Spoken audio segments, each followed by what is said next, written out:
First, I feel this has been terrible. The last 2.5 years, we've been depressed.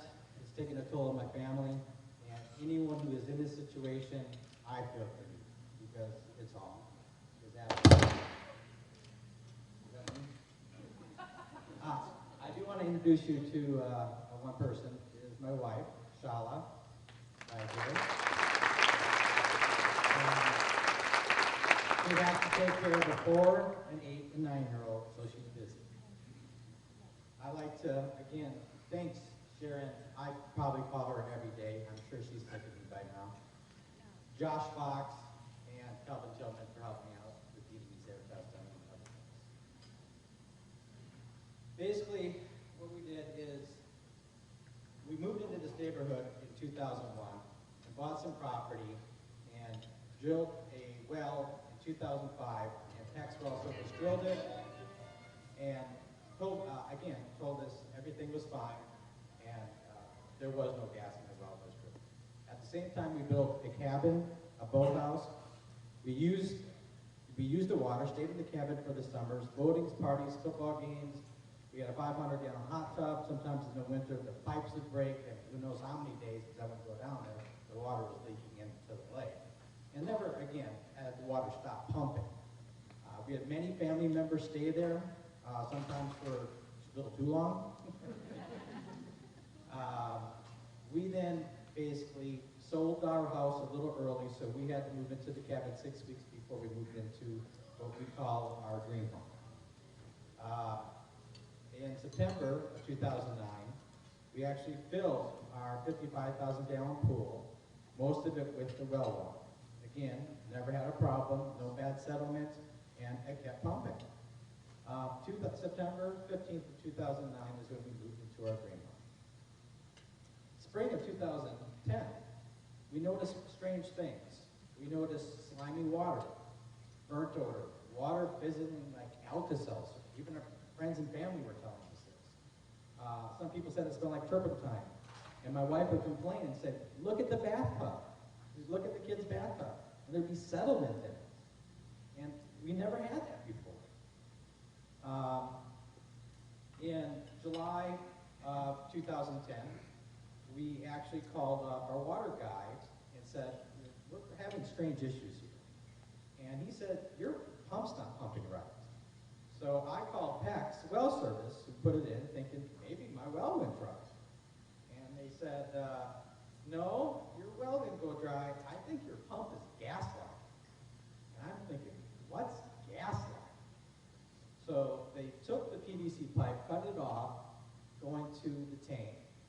And you can see in this picture right here, the water's not pouring out very well because it is purging. And if I try to use that well, I would actually end up just burning up the motor because it won't produce. If I turn it on and run for a while, but after probably 20, 30 minutes, it will just start burning. And that is actually the PEX employee taking the picture, and again, when we discovered it in July 2010.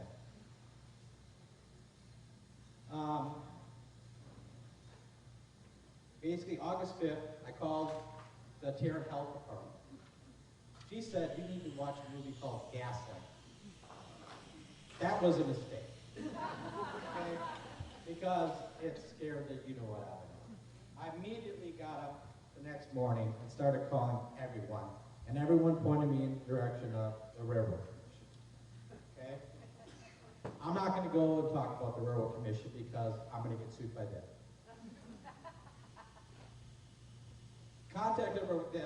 They came out and said that they're going to file a complaint, but I said, I just want to know where to drill a new well.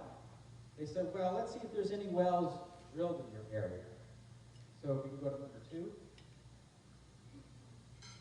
Okay, it's hard to see, but down at the bottom red there is actually where the well pad is. If you look up the right side where you see that star on the left, that is my water well. Right there in that, right about in that same area is my house. Okay?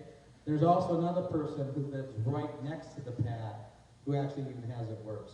So they basically drilled right underneath my water well in my house, and I had no idea. And I said, you can't do this. My covenants says there's no gas extraction shall take place in my covenants. They said, well, they sure did. So they said, we're going to go ahead and just do a simple test on what we call the Brady test. I'm sure it'll be 0, but if there's pressure on it, then there's a problem and we'll have to fix it. That was Friday. Tuesday came by, I saw Bubba, his name is, truck in our cul-de-sac and came up and asked him what was going on. He said, well, I tried to make an appointment Monday, but the gate was locked, so I had to go back Tuesday. And yes, we found 50 pounds of pressure on the braided head on the butler. That's the one on the right that goes under our house. And I said, I thought that's a problem. And he downplayed it. He said, oh no, it's not really that big a deal. Basically, what we did then is we tried to vent our well. We told us to vent it. We put water in our tank. We moved out of the house. We didn't use the water for a week. And then ozonated it, vented it, tried to do everything to clean it up. And then brought it back into the house and tested it, and it was still bad. So there was two reasons we couldn't use the water. It was so bad we couldn't fix it. And 2, it simply wouldn't pump. And again, we didn't irrigate our property. We irrigated from the river because we have a permit, so we use less water than probably most people in our neighborhood.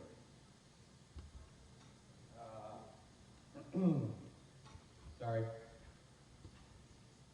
Lisa Rich basically took some outside gas samples, air samples. Basically, at that time, we knew that we couldn't be in the house. So Shala went to Grand with the kids. I moved into the cabin, and I turned off all the water and had to go down to the river and fill up 5-gallon buckets just to flush the toilet. And I used the pool to take a shower. The Railroad Commission on August 11th, Bubba, Elisa Rich took samples. TCQ came out. The fire marshal Sean Scott came out. Bubba said right to us, we have never contaminated water, and it is common in Westchester just to vent it. He used the word we. What does that tell you? Okay?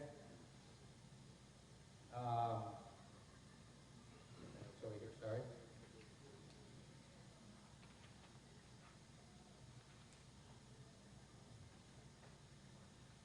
Go ahead and play 3 and 4.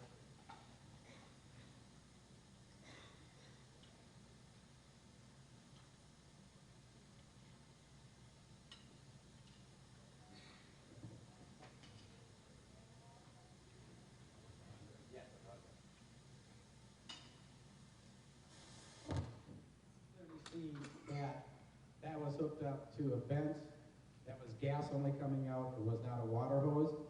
And all these agencies used that hose to fill their gas bags for gas testing.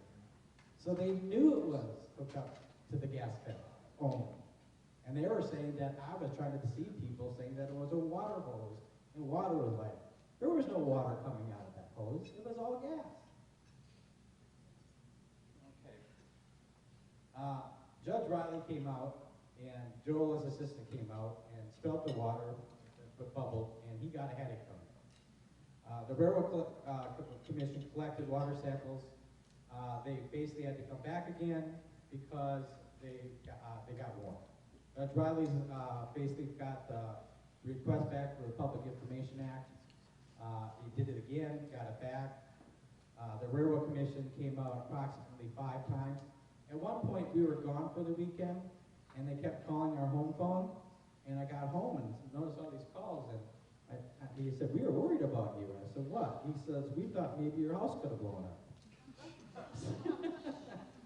So, yeah, use it and it's safe.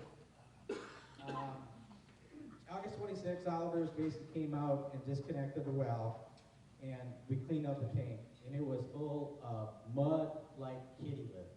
It was disgusting. And it was so hard to get it all out. And one of my employees who had the end scooping it out got sick. Again, EPA took samples, Railroad Commission took samples, Elisa took samples. Finally, after 6 weeks of trying to decide what to do, we decided we have to move back in the house. It's our dream house. We can't afford to pay our taxes and not live there and pay our large mortgage. So what I did is I started having water delivered from Weatherford, from a tanker. This does cost us approximately $1,000 a month, and the big reason why is, especially in the summer, the pool evaporation. Okay? So, again, we don't irrigate from it. It's amazing. Again, you even have times when one of the kids' toilets stink, and you get up and you hear it ran all night. Like, I paid for that water.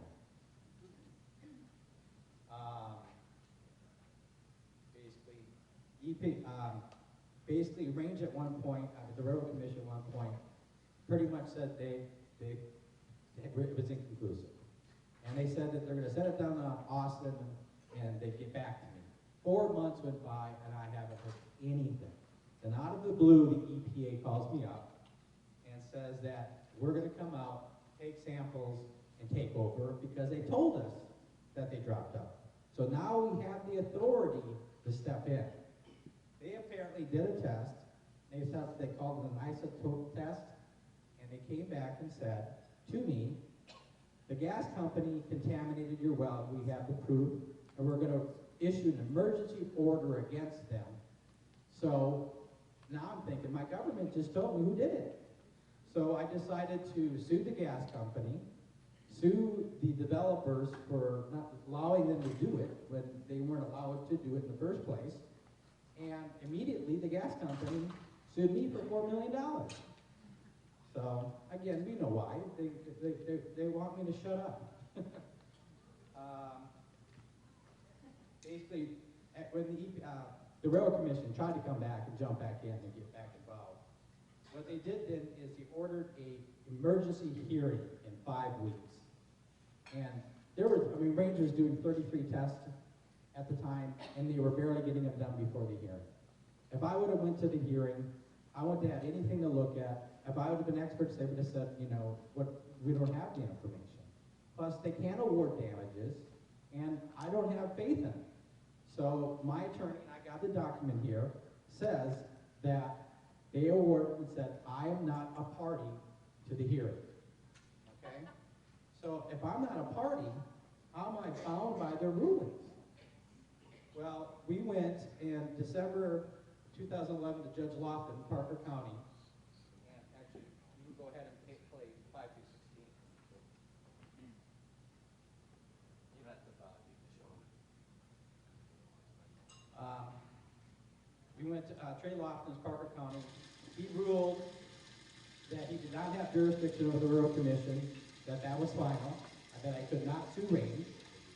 And also said that my video was deceptive, and that they could sue me for $4 million. Lofton's campaign shortly after that, in his campaign, has said that he stuck it to the EPA and he stuck it to the Lipsky who are activists. Basically, he got recused from this case, but his ruling still stands. So I still have to appeal this. And also, he lost the election.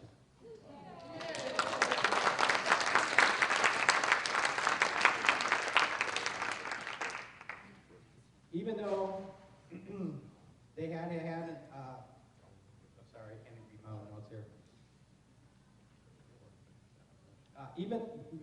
Kind of obsessed with the EPA is the EPA dropped the order. They never called me. I found out through the press, and they hid the Gregory time report, which they had, and they didn't let me finish it. Basically, the Associated Press somehow got it leaked to them, which released the findings of the Gregory time report, and also him commenting that why didn't they let me finish?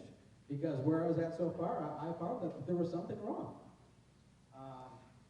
Also, that the Strong well, basically, I have a writ of mandamus against this lawsuit. It's been in the Fort Worth court for 9 months now. So I don't know what's happening with that. The Strong itself, where it is a producing gas zone in my area, is 300 to 1,400 feet. They only cemented down to 400 feet. So that means they went through a known producing gas zone with nothing. okay? XTO 3 years prior, okay? Basically, last thing I have here is a video from Brett Schick, who did it on Channel 8. So that's all I have. And one man can make a difference, and I just started.